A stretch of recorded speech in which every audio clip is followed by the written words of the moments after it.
તાપી નદીના કિનારે વસેલ સુરત શહેરના રાંદેર વિસ્તારમાં તાપી માતા અને સુવર્ણેશ્વર મહાદેવના પુત્ર રત્નેશ્વર મહાદેવનું મંદિર આવેલું છે. અતિ પૌરાણિક આ મંદિરના દર્શનનું અનેરું મહત્ત્વ છે.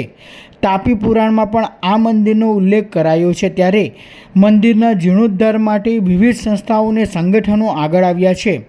100 વર્ષ પૂર્વે આ મંદિરનો જીર્ણોદ્ધાર કરવામાં આવ્યો હતો. ત્યારે પુનઃ એકવાર આ મંદિરના જીર્ણોદ્ધારની નેમ કરવામાં આવી છે. મંદિરના નિર્માણના લાભાર્થે સુરતના દાંડી રોડ પર આવેલ વ્યાસ વિહાર ખાતે શ્રી રામચરિત માનસ કથાનું આયોજન કરવામાં આવ્યું છે. કથાના પ્રારંભ પૂર્વે પોથી યાત્રાનું આયોજન કરવામાં આવ્યું હતું, જે બાદ દીપ પ્રાગટ્ય દ્વારા કથાનો પ્રારંભ કરવામાં આવ્યો હતો. વ્યાસપીઠ પરથી ઇલાવના જાણીતા કથાકાર ધનેન્દ્ર વ્યાસ કથાનું અમૃતમય વાણીમાં રસપાન કરાવી રહ્યા છે.